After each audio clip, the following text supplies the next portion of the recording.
Aujourd'hui, c'est dans les cours de récréation, dans les échanges sur les réseaux sociaux que les contenus culturels des jeunes se véhiculent, s'échangent.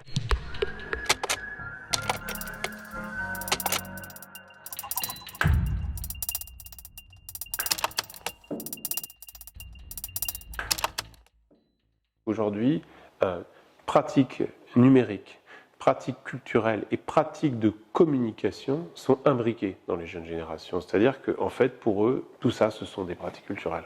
Ce sont des pratiques qui donnent lieu à des échanges culturels, à des échanges de contenu, à de la participation aussi. Ça, c'est extrêmement important. Le fait que, quand on est sur Instagram, on est autant acteur finalement que spectateur. Ça, c'est une dimension extrêmement importante dans la manière dont se construit le rapport des jeunes aux autres, d'une part, mais aussi aux objets culturels et aux objets numériques. Donc, il faut tenir compte de ce mélange, de cette complexité au fond des pratiques de communication et des pratiques culturelles. Comment ça va évoluer, je ne sais pas, mais c'est déjà dans un état de mixité, d'hybridité qui est extrêmement important. Ce qui compte aussi beaucoup pour les jeunes générations, les travaux de Sylvie Octobre le montrent très bien, les travaux de Laurent Salard aussi, enfin de tant d'autres de mes collègues, que ce qui compte aussi, c'est la dimension participative. Parce que les jeunes sont en quête de sens de ce qu'ils font. Ils veulent trouver du sens, ils veulent pouvoir poser du sens et une explication sur ce qu'ils sont en train de faire. Et donc, ça, c'est important. Ils ont besoin d'être publics, ils ont besoin d'être acteurs, ils ont besoin que les pratiques culturelles qu'ils ont, les échanges qu'ils ont avec les autres, ça donne du sens à leur vie, mais ça donne aussi du sens à ce que font les autres. Et donc, ça, on est presque, au fond, si les institutions culturelles sont parfois un peu réticentes à l'égard des droits culturels, je pense que les jeunes vont imposer un peu les droits culturels parce que cette idée d'être un consommateur passif, c'est quelque chose qui est plus tout à fait à l'ordre du jour en réalité pour les jeunes générations.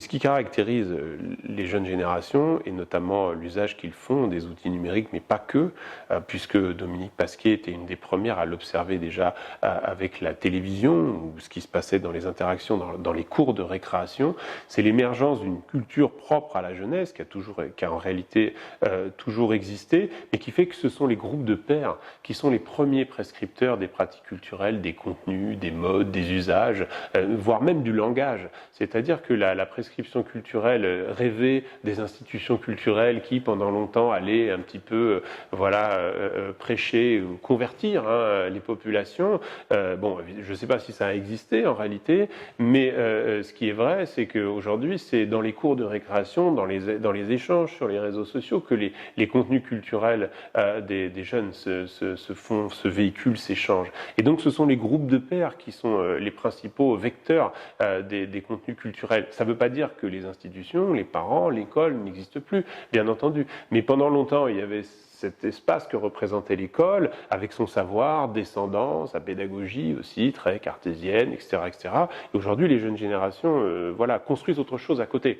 D'accord ? C'est tenté que l'école commence à changer son modèle, fort heureusement, mais les jeunes construisent autre chose à côté et les relations entre eux, les relations entre pairs sont fondatrices. Alors il y a aussi des dérives, les travaux de Dominique Pasquier l'ont très très bien montré, c'est-à-dire que on est sur des effets d'imposition qui sont là aussi très très forts, ce qu'elle appelle la tyrannie de la majorité, c'est qu'au fond, dans la cour de récréation, si tu n'écoutes pas le chanteur qu'il faut écouter, si tu ne portes pas le vêtement qu'il faut porter, tu es exclu, tu ne peux pas discuter avec les autres, tu n'as plus d'amis, et ce qui est aujourd'hui la catastrophe pour les enfants et les jeunes, c'est de ne plus avoir d'amis à l'école. Enfin, je veux dire, c'est le supplice suprême, c'est évidemment de ne plus avoir d'amis, de ne plus avoir de sociabilité, ce qui montre à quel point, justement, les sociabilités, les réseaux de pairs et d'échanges sont extrêmement importants et structurants dans la vie des enfants et des jeunes aujourd'hui.